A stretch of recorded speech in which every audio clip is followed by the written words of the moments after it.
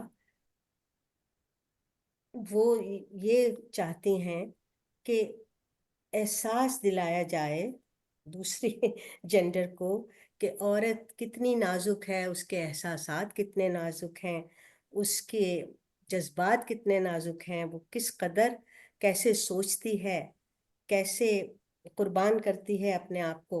اور وہاں پر آپ کو یہ ڈفرینس نظر آتا ہے کہ جب میں نے جو ویسٹرن فیمنزم کے جو دیکھی ہے شاعری جو بھی، کہ وہ فوراً بہت دفعہ آئی لو یو اور سب کچھ اظہار محبت ہوتا ہے، لیکن اس کے بعد جب بے وفائی ہوتی ہے یا بے اعتنائی ہوتی ہے یا مایوسی ہوتی ہے تو ایک دم کہتی ہے this is aggressiveness not assertiveness، hell with you لیکن ہمارے ہاں کی جو مشرقی شاعرہ ہے، جو ایک مشرقی عورت ہے، وہ بہت خوبصورت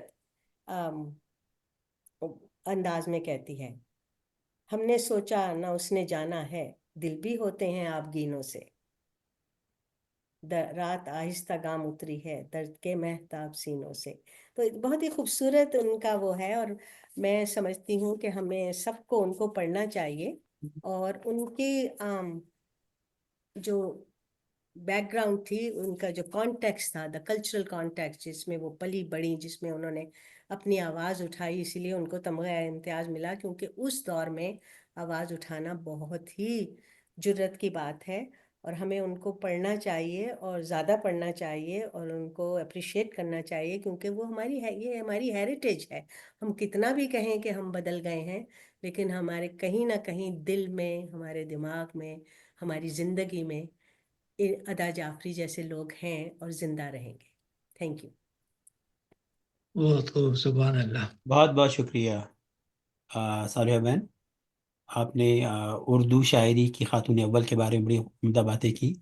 ہم گزارش کروں گا میں جناب بشیر صاحب سے، اگر آپ کچھ بات کرنا چاہتے ہیں، ڈاکٹر بشیر۔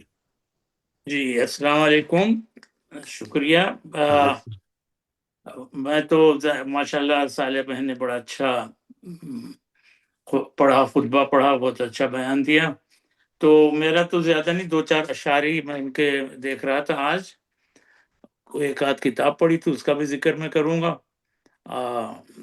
زیادہ ان کے پورے جو ان کا کلام ہے بہت زیادہ پڑھا نہیں، یہ خاص طور سے صرف مختلف ہمارے آرٹسٹوں سے اور مہدی حسن صاحب سے اور دوسرے گانے والے جو ہیں ان کا کلام سنا تھا، بڑا اچھا ہے۔ اور ان ماشاءاللہ انہوں نے بڑی عمر پائی ہے،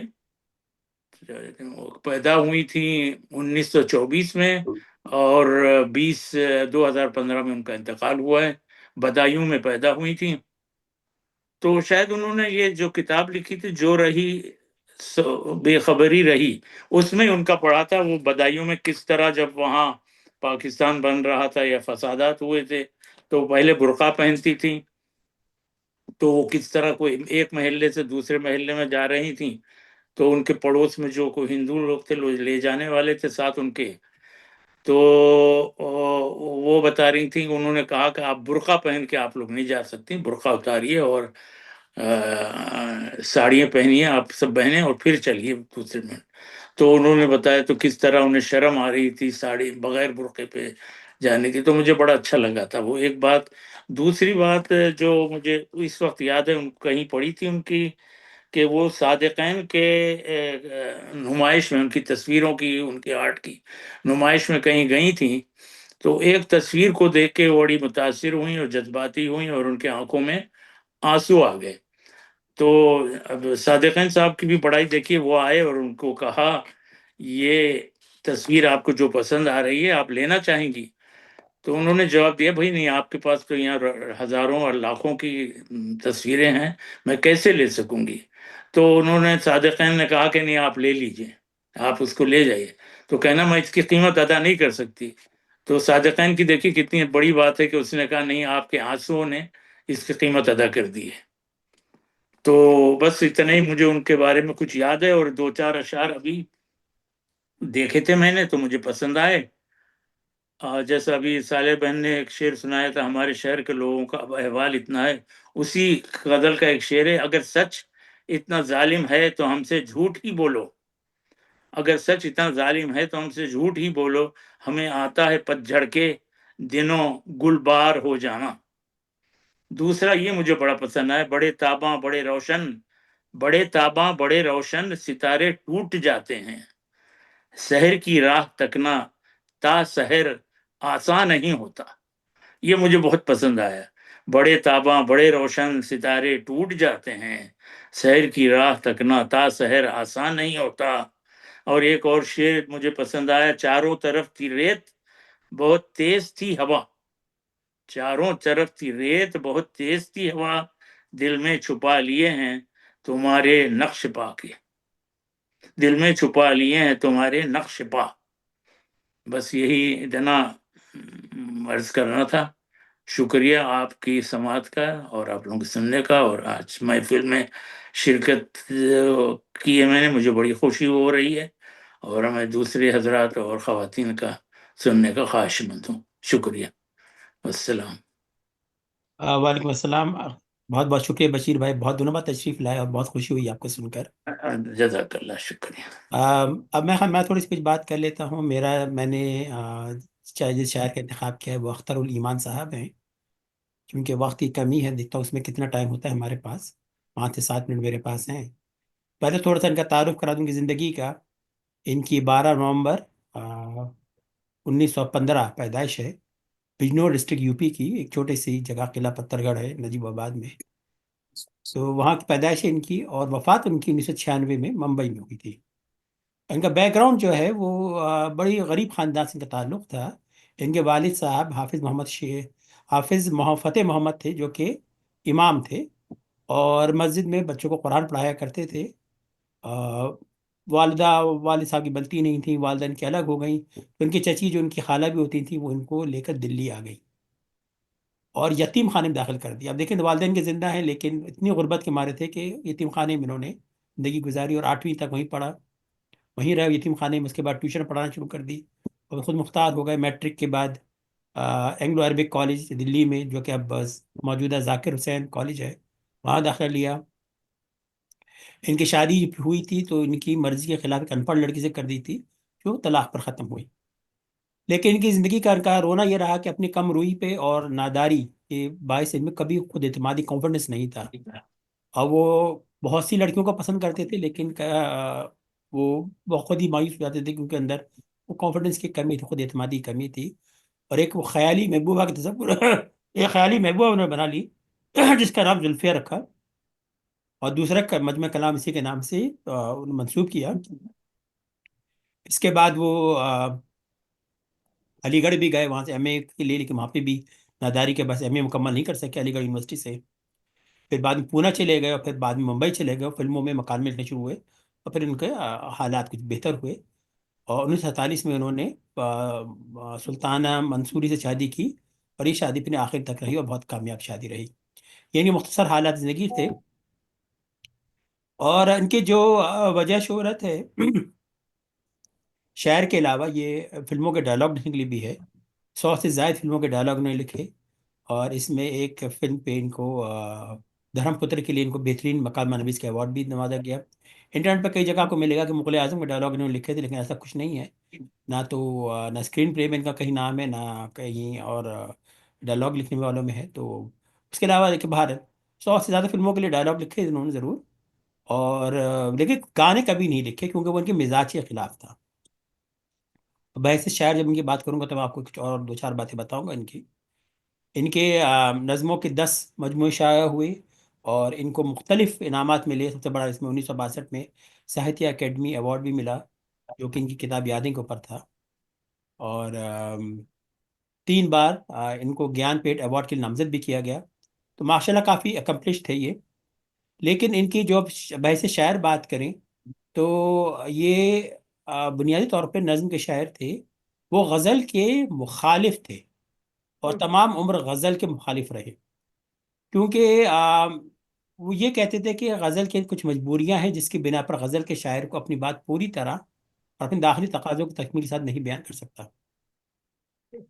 ان کا خیال تھا کہ شاعری کے ساتھ بڑی مشکل یہ پیش آئی ہے کہ وہ اب تک غزل کی فضا سے نہیں نکلی. یہ بڑی مزے کی بات ہے. وہ تقاضا کرتے ہیں کہ کوئی صنف سخن ہو، اس میں وسعت کی گنجائش ہونی چاہیے، اور زبان کا استعمال ایسا ہونا چاہیے کہ جو پہلے کچھ لکھا گیا ہے اس میں اضافہ بھی ہو اور زبان اپنی وسیع تر معنوں میں استعمال ہو سکے. ظاہر بات ہے غزل جو ہے اس کی اپنی ایک لینگویج ہوتی ہے، اپنے اشارے کے نائیے، اور اپنا ایک پورا اس کا ایکو سسٹم ہے. تو وہ جو ہے یہ کہتے ہیں کہ بھی غزل کے مضامین سب مانوس اور جانے پہچانے ہیں، اس لیے جلد سمجھ میں آ جاتے ہیں. شاعر کو اپنی بات کہنے کا موقع کم ملتا ہے. یہ ان کا اپنا اوپینین ہے. تو وہ یہ کہتے ہیں کہ بھائی اپنی بات اگر شاعر وسعت سے بیان کرنا چاہ رہا ہے تو اسے نظم کا سہارا لینا پڑے گا. لہٰذا وہ زندگی بھر غزل کے مخالف رہے ہیں اور نظم کے ہی انہوں نے شاعر رہے وہ. اب کس قسم کے نظم کے شاعر ہیں؟ تو اس کو ہم یہ کہتے ہیں کہ آزاد نظم کے، یا مورا جسے کہتے ہیں، مورا نظم کے شاعر تھے یہ. کلاسیکی نظم میں ہمارے پاس اردو میں سب سے پہلا نام نذیر اکبر آبادی کا آتا ہے. پھر ہمیں میر انیس کا دور ملتا ہے. میر انیس نے مرثیے لکھے، لیکن اگر آپ دیکھیں تو مرثیے ہوئے یا قصیدے ہوئے، حمد، نعت، سلام، یہ سب نظم کی ہی قسمیں ہیں. اس کے بعد جناب حالی اور اقبال کا آپ کو آتا ہے.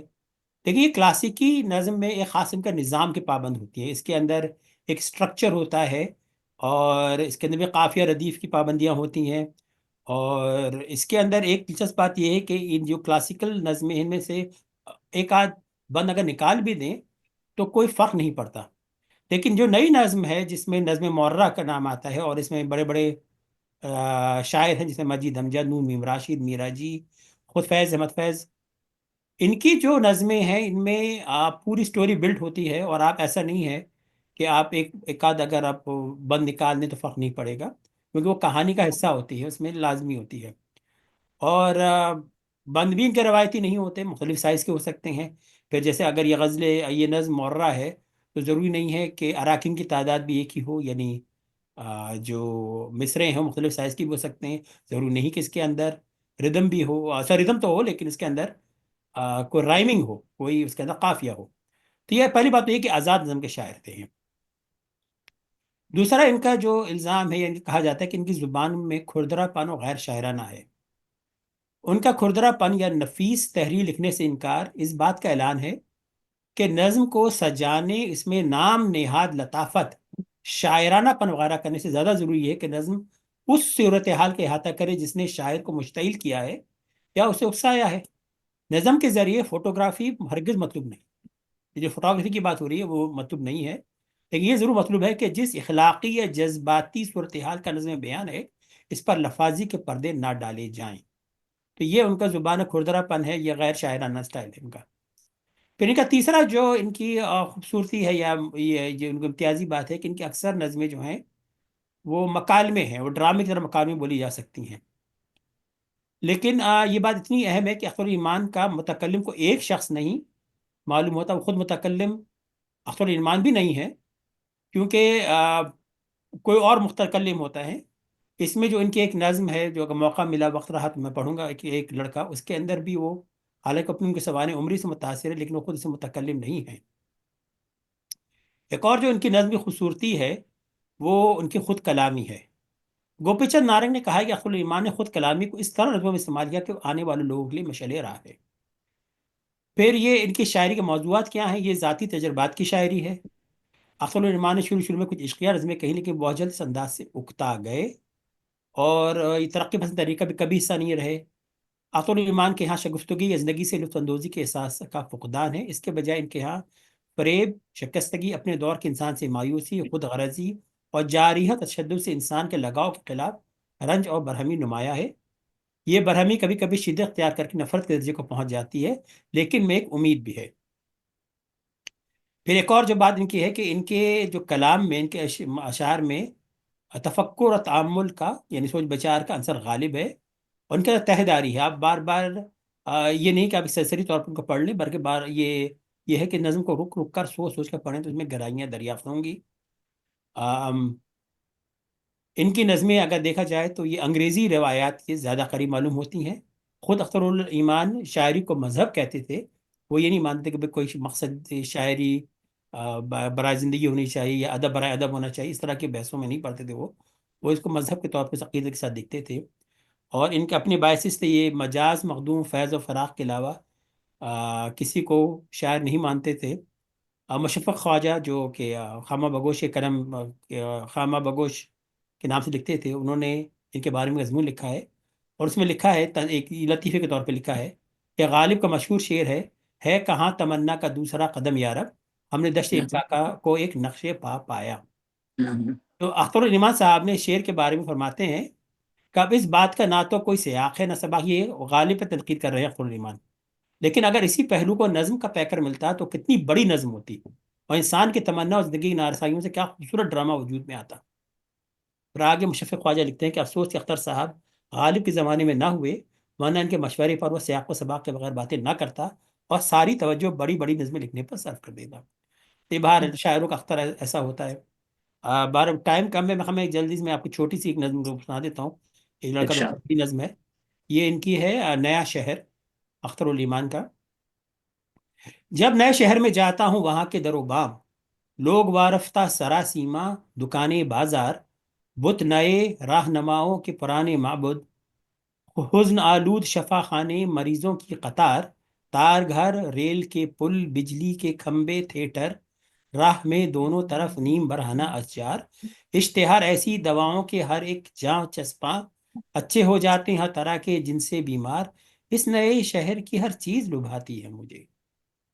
یہ نیا شہر نظر آتا ہے خوابوں کا دیار، شاید اس واسطے ایسا ہے کہ اس بستی میں کوئی ایسا نہیں جس پر ہو میری زیست کا بار، کوئی ایسا نہیں جو جانتا ہو میرے عیوب، آشنا ساتھی کوئی دشمن جان دوست شعار. تو دیکھیں اس میں جو نئے طور پہ کہ شہر تو ویسے ہی ہے جیسے اور سب تمام برائیوں کے ساتھ بدصورتی کے ساتھ موجود ہے، لیکن متکلم اس شہر میں اجنبی ہے، اور یہاں کوئی نہ اس کو ذمہ داری ہے نہ ہی کوئی شخص کی اچھائی برائی سے واقف ہے، اور یہی وجہ ہے کہ اسے وہ اپنے خوابوں کا دیار نظر آ رہا ہے. تو یہ میں ہمیں بات کافی ہوگی اختر الایمان کے بارے میں. بہت بہت شکریہ. اب میں گزارش کروں گا جناب حسن زیدی صاحب سے، اگر وہ کچھ بات کرنا چاہتے ہیں. اپنے آپ کو انمیوٹ کر کے بات کر لیجیے پلیز، آپ میوٹڈ ہیں.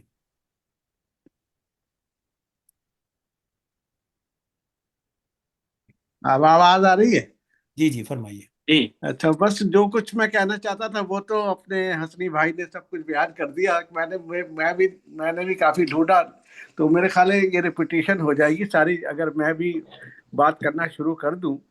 تو میں صرف اتنا کہنا چاہتا ہوں کہ وہ اختر الایمان صاحب ایک نئے لہجے کے اور نئے انداز کے شاعر تھے، اور انہوں نے اردو ادب کی بڑی خدمت کی، اس لحاظ سے کہ 100 سے زیادہ فلموں کے مکالمات بھی لکھے، جس سے پتہ لگتا ہے کہ اس کے ذریعے بھی اردو زبان کو فروغ حاصل ہوا.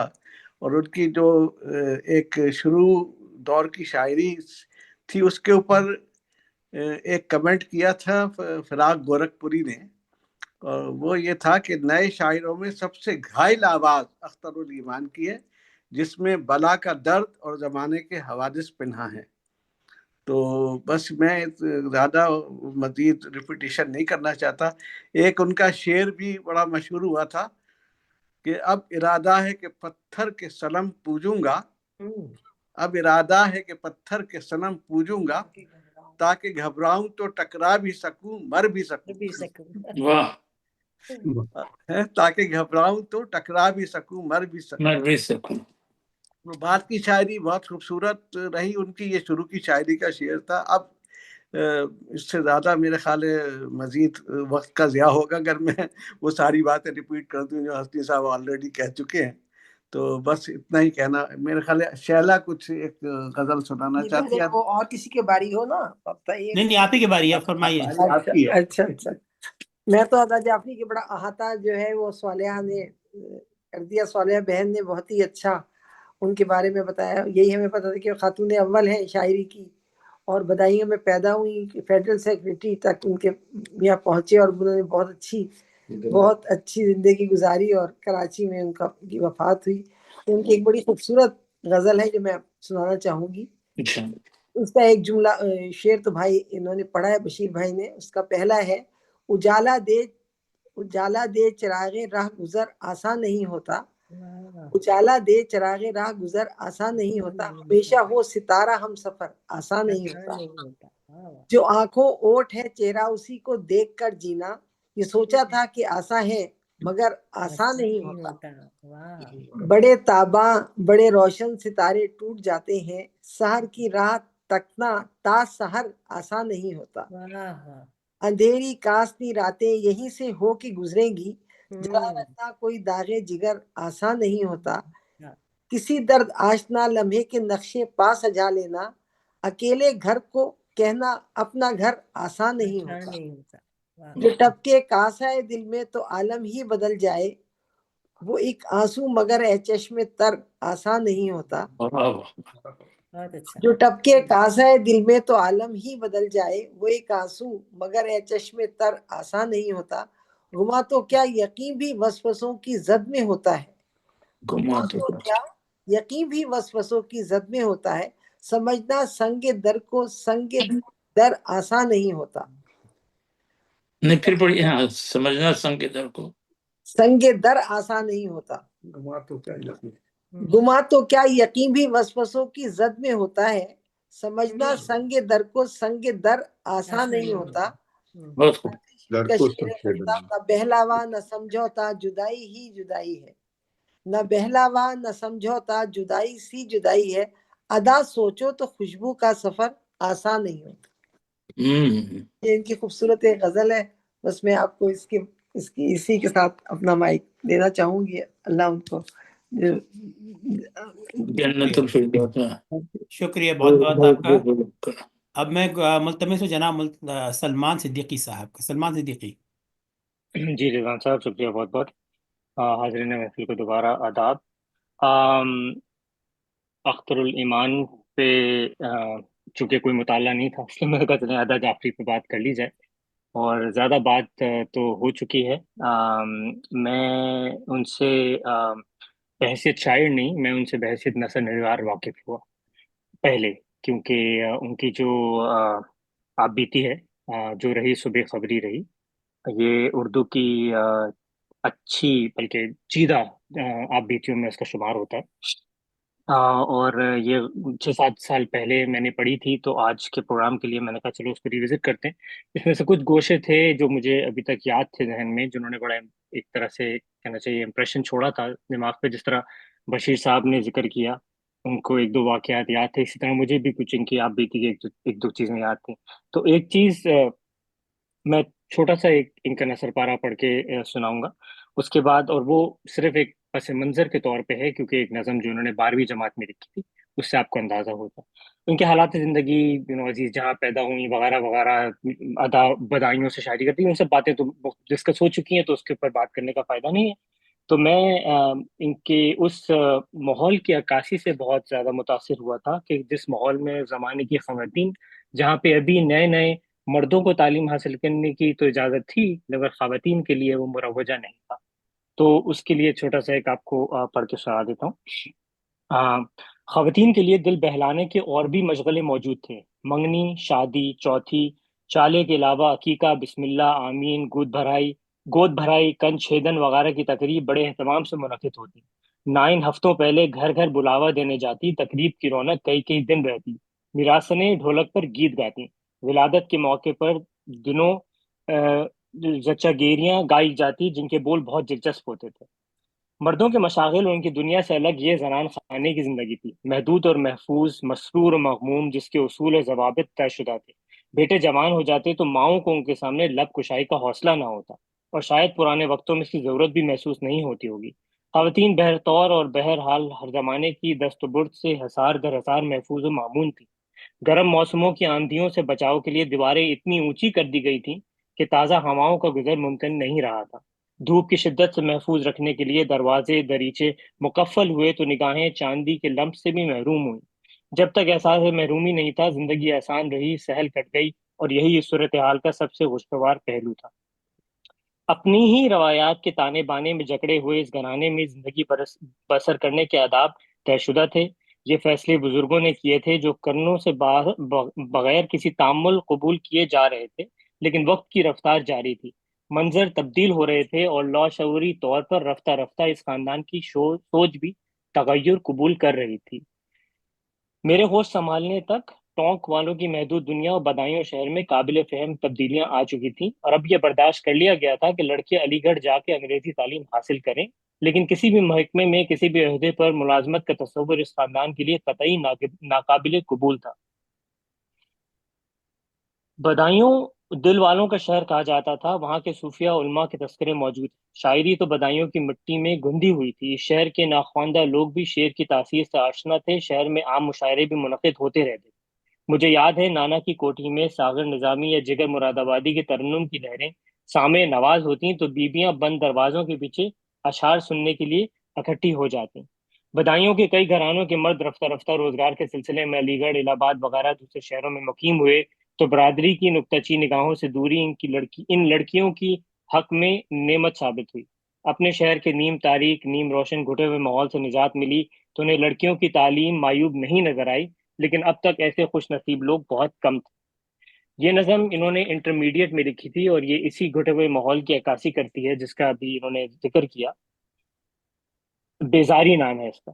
زیست ایک خواب طربناک وہ فسوں ساز سہی، رس بھرے نغموں کی ایک دلنشیں آواز سہی، فرش مخمل بھی زر و سیم کی جھنکار بھی ہے، جنت دید بھی ہے، عشرت گفتار بھی ہے، چشم سرشار کا اعجاز سہی، زیست ایک خواب طربناک و فسوں ساز سہی، قہر ہے اف یہ تسلسل یہ تواتر یہ جمود، یہ خاموشی یہ تسلی یہ گنابار سکوت، شوق کو رخصت پرواز نہیں، رفت روح کا درباز نہیں، جسم آسودہ سہی روح مگر ہے بے تاب، ایک بے نام تغیر کے لیے، درد کی ٹیس سہی لذت جاوید نہیں، نغمہ امید نہیں، قہر ہے اف یہ تسلسل یہ تواتر یہ جمود، سوچتی ہوں کہ کوئی حجلہ تاریک ہے کیا، یہ گرانبار تسلسل یہ حیات جامد، جن کی دیواروں کی سنگینی سے لرزاں ہے خیال، کوئی روزن بھی نہیں کوئی دریچہ بھی نہیں، ایک دنیا ہے کہ ایک تیرو محدود و اداس، نور و نکھت سے گریزاں و محو انجم سے نفور، جس کی دیواروں کی سنگینی سے لرزاں ہے خیال، کاش پڑ جائے کہیں ایک خراش ایک شگاف، غم کے ہاتھوں ہی سہی اور بھولے سے کبھی، کوئی آوارہ سی چنچل سی کرن آ نکلے، ایک لمحے کے لیے میرے تاریک گھروندے میں اجالا ہو جائے۔ یہ وہ ماحول تھا جہاں میں نے شعر کہے اور چھپائے بھی۔ بر صغیر میں اس قسم کے حالات کم و بیش ہر گھرانے کی خواتین پر گزرے ہیں، اور مدتوں، صرف زنداں کا طول و عرض مختلف تھا۔ جو خاندان خود اپنی نگاہوں میں جتنا معتبر تھا، خواتین پر اتنی ہی زیادہ پابندیاں تھیں۔ تو یہ تھی ان کی وہ نثر جس نے مجھے بہت متاثر کیا۔ اور آج اس سے پہلے میں نے ان کی شاعری بغور نہیں پڑھی تھی۔ آج کے پروگرام کے سلسلے میں نے ان کا انتخاب دیکھا، بہت زیادہ وقت تو نہیں ملا، لیکن اب اگر اس میں میری یہ حقیر سی رائے ہے کہ ان کی نظمیں مجھے زیادہ متاثر نہیں کر سکی۔ سب سے پہلی جو چیز ان کی نثر میں ہے وہ ان کی شاعری میں بھی ہے کہ قادر الکلامی تو بے شک بے انتہا ہے۔ بہت سارے الفاظ کا چناؤ اور بہت اچھے الفاظ جو ہیں وہ پروتی ہیں اپنی نثر میں بھی اور شاعری میں بھی۔ نظمیں مجھے بہت زیادہ متاثر نہیں کر سکیں۔ غزلیں میرے ناچیز رائے میں ان کی سب سے عمدہ غزل وہی ہے جو اپنا امانت علی خان نے گا کے ان کو بھی امر کر دیا اور خود بھی اس سے بہت شہرت ملی۔ اور یہ واحد غزل ہے جو گائی گئی ہے ادا جعفری کی، جہاں تک میری معلومات۔ تو بس میں یہیں پہ اپنی بات ختم کروں گا۔ اور مشاعرے کے اوپر ویسے کامنٹ کر دیتا ہوں، وہ بھی اسی کا حصہ ہے کہ 87 میں ویسے پاکستان میں شاید مشاعرے یہ نہیں پڑتی تھی، بہت طویل عرصہ تھا جب شرکت بھی نہیں کرتی تھی، شاعری بھی نہیں کی، لیکن امریکہ اور کینیڈا میں انہوں نے 1987 میں مشاعرہ پڑھا ہے، جو کہ کافی کامیاب رہا، اس کا بھی انہوں نے تفصیل سے ذکر بھی کیا ہے اپنے اس مشاعرے کا بھی اور وزٹ کا بھی۔ تو بس میں یہیں پہ اجازت چاہوں گا، بات ختم کروں گا۔ شکریہ بہت بہت۔ شکریہ سلمان، بہت بہت آپ کا۔ اب میں گزارش کروں جناب کمال نقوی صاحب سے، سید کمال نقوی۔ جی شکریہ۔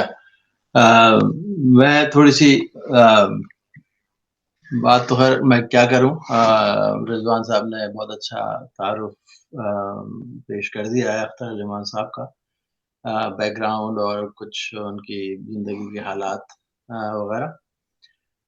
میں نے بہت پہلے ان کو جب پہلی دفعہ سنا تو ہم اسٹوڈنٹ تھے کراچی میں، وہ جو بڑے والے مشاعرے ہوتے تھے عالمی مشاعرے، اس میں ان کو سنا تھا وہ علی گڑھ والوں کا بھی ہوتا تھا اور سادات امروہہ کا بھی. تو میرے خیال میں اس زمانے میں ان کو سنا تھا. وہ سینئر شاعروں میں شمار ہوتے تھے 80 کی دہائی میں بھی.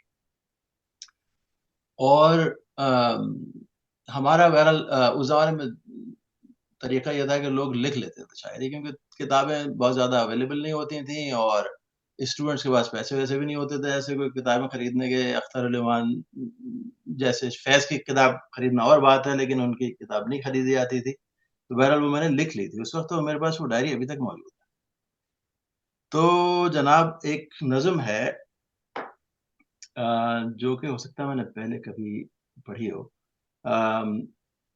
تو نظم ہے کہ کرامن کاتبین اعمال نامہ لکھ کے لے جائیں. کرامن کاتبین اعمال نامہ لکھ کے لے جائیں، دکھائیں خالق کون و مکان کو اور سمجھائیں. معانی اور لفظوں میں وہ رشتہ اب نہیں باقی، لغت الفاظ کا ایک ڈھیر ہے، لفظوں پہ مت جانا.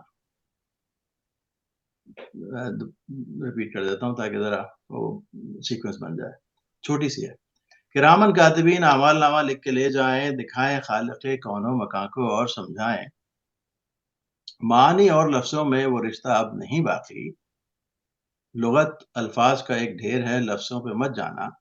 نیا آہنگ ہوتا ہے مرتب لفظ معنی کا، میرے حق میں ابھی کچھ فیصلہ صادر نہ فرمانا. میرے حق میں ابھی کچھ فیصلہ صادر نہ فرمانا، میں جس دن آؤں گا تازہ لغت ہمراہ لاؤں گا. واہ واہ واہ واہ واہ واہ. ایک چھوٹی سی اور نظم ان کی بے تعلقی. تو کہتے ہیں کہ شام ہوتی ہے سحر ہوتی ہے یہ وقت رواں، جو کبھی سنگ گراں بن کے میرے سر پہ گرا. راہ میں آیا کبھی میری ہمالا بن کر، جو کبھی عقدہ بنا ایسا کہ حل ہی نہ ہوا. اشک بن کر میری آنکھوں سے کبھی ٹپکا ہے، جو کبھی خون جگر بن کے مجاں پر آیا. آج بے واسطہ یوں گزرا چلا جاتا ہے جیسے میں کشمکش زیست میں شامل ہی نہیں. تو یہ بے تعلقی، وقت کی بے تعلقی، انسان کی بے تعلقی. تو میں یہاں اس کو مکمل کرتا ہوں اور نیکسٹ جو بھی صاحب ہیں ان سے سنیں گے. پھر بہت بہت شکریہ کمال بھائی. کمال ہے، آپ نے اتنے عرصے پرانی ڈائری رکھی ہوئی تھی آپ نے. اچھا یہ بتائیے 80 کی دہائی میں آپ ٹیپ ریکارڈر لے کے نہیں جا سکتے تھے ٹیپ کرنے کے لیے؟ ٹیپ ریکارڈر ہوتا تو لے جاتے، ایسا جو صرف ہمارے یوز کے لیے ہوتا. اچھا لیکن بہت خوب. آپ نے نوٹس رکھے ہوئے تھے اپنے، ابھی تک سنبھال کے رکھے ہوئے آپ نے. بہت خوب. اب کمال بھائی کے بعد ہم تلمیذ فاطمہ برنی صاحبہ سے گزارش کروں گا میں بات کیجیے. جی السلام علیکم.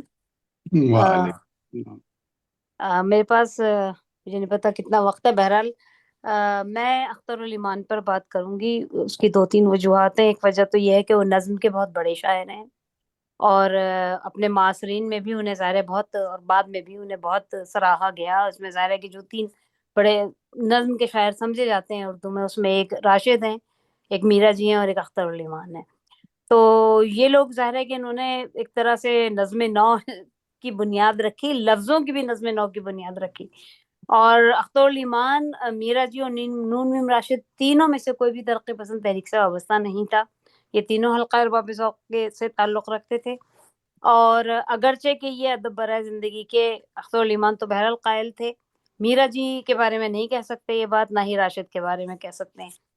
اچھا میں نے اس لیے بھی ان کا انتخاب کیا ہے کہ مجھے جیسے کمال نقوی صاحب کو اتفاق ہوا ہے، اسی طرح مجھے بھی اختر الایمان کو براہ راست سننے کا اتفاق ہوا ہے جامعہ کراچی میں. جب وہ شعبہ اردو کی دعوت میں جامعہ کراچی آئے تھے اور انہوں نے اپنی جو بہترین ان کی جو نظمیں سمجھی جاتی ہیں ابھی تک، اور ایک نظم تو شاید میں سنا بھی چکی ہوں ان کی کسی پروگرام میں، اس میں ایک نظم تو ہے ڈاسنا اسٹیشن کا مسافر، جو کہ بہت ہی طویل نظم ہے اور بہت خوبصورت نظم ہے. اور دوسری نظم ہے ایک لڑکا. یہ نظم میں سنا چکی ہوں کسی پروگرام میں، تو وہ میں نہیں سناؤں گی.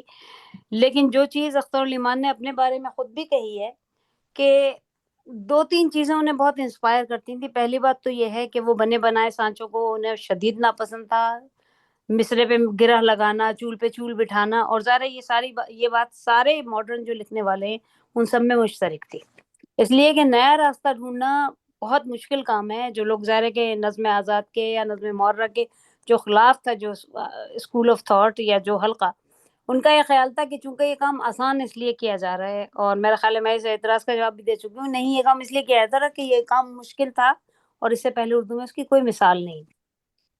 اختر الایمان نے اپنے بارے میں ایک جگہ یہ بات کہی ہے کہ مجھے وقت کے موضوع سے بہت دلچسپی، اور یہ بات جب میں نے ان کے مجموعہ کلام دیکھے آج، تو اس میں ظاہر ہے مجھے یہ محسوس ہوا کہ جن موضوعات پہ انہوں نے لکھا ہے اس میں وقت کا موضوع بڑا اہم ہے جس پہ انہوں نے لکھا ہے. مثلاً ایک اور اس کے علاوہ ایک اور چیز کا بھی ذکر کروں کہ ان کی ایک نظم میں پڑھ رہی تھی، اس نظم میں انہوں نے، اس نظم کا نام ہے موت، اور اس نظم کو پڑھ کر اس نظم کو پڑھ کر مجھے ہیمنگ وے کا ایک بہت مشہور افسانہ ہے سنوز آف کلیمنجارو، وہ مجھے یاد آ رہا تھا، اس لیے کہ اس نظم کا تاثر اور ہیمنگ وے کے اس افسانے کا تاثر بالکل ایک ہے. مجھے نہیں پتا کس نے کیا لکھا ہے، ظاہر ہے میں اختر الایمان کے بارے میں یہ بھی نہیں کہہ سکتی کہ انہوں نے یہ افسانہ پڑھ کے یا ہیمنگ وے نے ان کا افسانہ پڑھ کے یہ نظم پڑھ کے لکھا ہوگا، لیکن بہت ہی خوبصورت نظم ہے. اور موت کو انہوں نے ظاہر ہے کہ سال خوردگی اور کہنا روایتوں کا پاسداری اور ان سب چیزوں کا انہوں نے، اور دستک کو انہوں نے کہا کہ نئے جو ٹرینڈز ہیں، نئے جو چلن ہیں، ان کو بنانے سے گریز کا نام ہے یہ جو دستک ہے، جس کو انسان سن نہیں رہا، سن رہا ہے تو سن کے ادھر ادھر کر رہا ہے.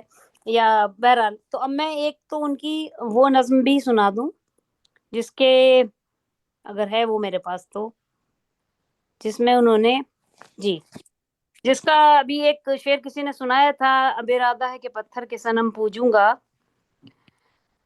تاکہ گھبراؤں تو ٹکرا بھی سکوں، مر بھی سکوں، ایسے انسانوں سے پتھر کے صنم اچھے ہیں. ان کے قدموں پہ مچلتا ہوا دمکتا ہوا خون، اور وہ میری محبت پہ کبھی ہنس نہ سکیں. میں بھی بے رنگ نگاہوں کی شکایت نہ کروں، یا کہیں گوشہ احرام کے سناٹے میں جا کے خوابیدہ فرائین سے اتنا پوچھوں، ہر زمانے میں تھے کئی خدا کہ ایک ہی تھا، اب تو اتنے ہیں کہ حیران ہوں کس کو پوجوں. تو یہ اس نظم کا ایک ٹکڑا تھا جو میں نے ابھی پڑھی ہے، یہ اسی جس کا ابھی ذکر کیا گیا تھا. ڈاسنا اسٹیشن اور ایک لڑکا، دونوں نظمیں، مطلب ڈاسنا اسٹیشن کافی طویل بھی ہے، تو میں ان کی ایک دوسری نظم سناتی ہوں. اس نظم کا نام ہے موت، اور جس کا میں نے ابھی ذکر کیا تھا کہ اسے پڑھ کے میرا بالکل وہی تاثر تھا اس نظم کو پڑھ کے جو کہ ہیمنگ وے کی جو مختصر افسانہ ہے وہ جو اس سے ابھرتا ہے. کیونکہ افسانہ ہو یا نظم، یہ بات اپنے ذہن میں رکھیں کہ افسانہ اور نظم دونوں بالکل ایک یونٹ کی طرح کام کرتے ہیں. ان میں معنی جو ہے وہ منتشر نہیں ہوتے غزل کے شعروں کی طرح. غزل کے شعروں میں معنی بہت منتشر ہوتے ہیں، جبکہ افسانہ لکھنے میں ظاہر ذہن کا اور خیالات کا مربوط ہونا اور منضبط ہونا بہت ضروری ہے دونوں کے لیے. تو بہرحال نظم ہے موت. کون آوارہ ہواؤں کا سبکسار ہجوم، احساس کی زنجیریں گراں ٹوٹ گئی، اور سرمایہ انفاس پریشان نہ رہا، میرے سینے میں الجھنے لگی فریاد میری، زنگ آلود محبت کو تجھے سونپ دیا، کھٹکھٹاتا ہے کوئی دیر سے دروازے کو، ٹمٹماتا ہے میرے ساتھ نگاہوں کا چراغ، اس قدر ہوش سے بیگانہ ہوئے جاتے ہو. اس میں ایک مرد اور ایک عورت ہیں، انہوں نے اس طرح کی نظمیں بہت لکھی ہیں جس میں مونٹاج ہے کا تاثر بھی ہے. اس قدر ہوش سے بیگانہ ہوئے جاتے ہو، تم چلی جاؤ، یہ دیوار پہ کیا ہے رقصاں، میرے اجداد کی بھٹکی ہوئی روحیں تو نہیں. پھر نگاہوں پہ امڈ آیا تاریک دھواں، ٹمٹماتا ہے میرے ساتھ یہ مایوس چراغ، آج جلتا نہیں افسوس پتنگوں کا نشاں، آج ملتا نہیں افسوس پتنگوں کا نشاں، میرے سینے میں الجھنے لگی فریاد میری، ٹوٹنے والی ہے انفاس کی زنجیریں گراں، توڑ ڈالے گا یہ کمبخت مکاں کی دیوار، اور میں دب کے اسی ڈھیر میں رہ جاؤں گا. جی الجھتا ہے میری جان، یہ دن یہ بن جائے گی ٹھیک تھک گیا آج، شکاری کی کمر ٹوٹ گئی، لوٹ آیا ہوں بہت دور سے خالی ہاتھوں، آج امید کا دن بیت گیا، شام ہوئی زندگی اور یہ موہوم تمنا کا مزار، میں نے چاہا بھی مگر تم سے محبت نہ ہوئی، کہہ چکے اب تو خدا کے لیے خاموش رہو۔ اب یہ عورت کا مکالمہ ہے۔ ایک موہوم سی خواہش تھی فلک چھونے کی، زنگ آلود محبت کو تجھے سونپ دیا، سرد ہاتھوں سے میری جان میرے ہونٹ نہ سی، گر کبھی لوٹ کے آ جائے وہی سانولی رات، خشک آنکھوں میں چھلک آئے نہ بے سود نمی، زلزلہ اف یہ دھماکہ یہ مسلسل دستک، بے امارات کبھی ختم بھی ہوگی کہ نہیں، اف یہ مغموم فضاؤں کا المناک سکوت، میرے سینے میں دبی جاتی ہے آواز میری تیرگی، اف یہ دھندلکا میرے نزدیک نہ آ، میرے ہاتھوں میں یہ میرے ہاتھ میں جلتی ہوئی کیا چیز، میرے ہاتھ پہ جلتی ہوئی کیا چیز گری، آج اس اشک ندامت کا کوئی مول نہیں، آہ احساس کی زنجیریں گراں ٹوٹ گئی، اور یہ میری محبت بھی تجھے جو ہے عزیز، کل یہ ماضی کے گھنے بوجھ میں دب جائے گی، کون آیا ذرا ایک نظر دیکھ تو لو، کیا خبر وقت دبے پاؤں چلا آئے ہو، جس طرح میں نے ان سے کہا کہ ان کے وقت کا حوالہ بھی بہت ہے، زلزلہ اف یہ دھماکہ یہ مسلسل دستک، کھٹکھٹاتا ہے کوئی دیر سے دروازے کو، اف یہ مغموم فغاں کا المناک سکوت، کون آیا ہے ذرا ایک نظر دیکھ تو لو، توڑ ڈالے گا یہ کمبخت مکان کی دیوار اور میں دب کے اسی ڈھیر میں رہ جاؤں گا۔ تو یہ ان کی نظم تھی، اور جس میں نے یہ کہا کہ آہستہ آہستہ ایک مرتے ہوئے آدمی کی کہانی ہے، اور ظاہر ہے وہ چونکہ اختر لیمان کی ساری شاعری جو ہے انہوں نے خود بھی اس کو کہا ہے کہ میری شاعری جو ہے وہ علامتی شاعری ہے، اور علامتی شاعری کو سمجھنے کے لیے تھوڑا سا مغرب کی شاعری کو سمجھنا بھی ضروری ہے، تو کیونکہ علامت ہمیشہ ایک ہی دفعہ اور ایک ہی حوالے سے یا ایک ہی معنوں میں استعمال نہیں ہوتی، تو اسی لیے علامتی شاعری کو کا ابلاغ کرنے کے لیے تھوڑی سی جد و جہد کرنا پڑتی ہے قاری کو۔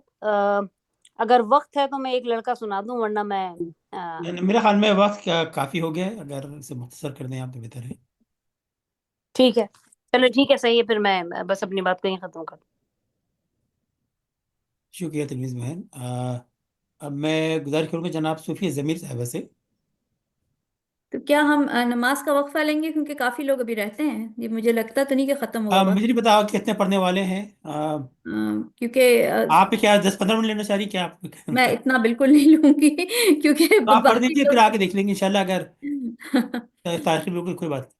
ہاں، کیونکہ وہ بات یہی ہے کہ جو اختر المان کے بارے میں کہنا تھا تقریباً ساری باتیں، جو بھی شخص سب سے پہلا بولتا ہے اجمالی جائزہ وہ پورا لے لیتا ہے، تو میں عموماً میرا ٹیک یہ ہوتا ہے کہ کوئی ایک چیز کو فوکس بنا کے اس کے اوپر بات کی جائے، لیکن آج میں نے بھی اجمالی جائزہ لینے کی کوشش کی، اس کی وجہ یہ تھی کہ مجھے اختر المان کے بارے میں کچھ زیادہ پتہ نہیں تھا، میں نے پہلے ادا جعفری پہ لکھنے کی کوشش کی، لیکن ان کی کافی بورنگ شاعری تھی تو مجھے بالکل مزہ نہیں آیا، تو میں بیزار ہونے لگی ان کے کلام کو پڑھ پڑھ کے، تو میں نے پھر کہا چلو اختر الرحمان کو ٹرائی کرتے ہیں، may be he is little bit better. اچھا، اختر الرحمان کا میرے ذہن میں ہمیشہ تصور، میں انہیں وہ نون میم راشد اور میرا جی کی اسی مثلث میں رکھتی ہوں، اور مجھے لگتا تھا کہ وہ اسی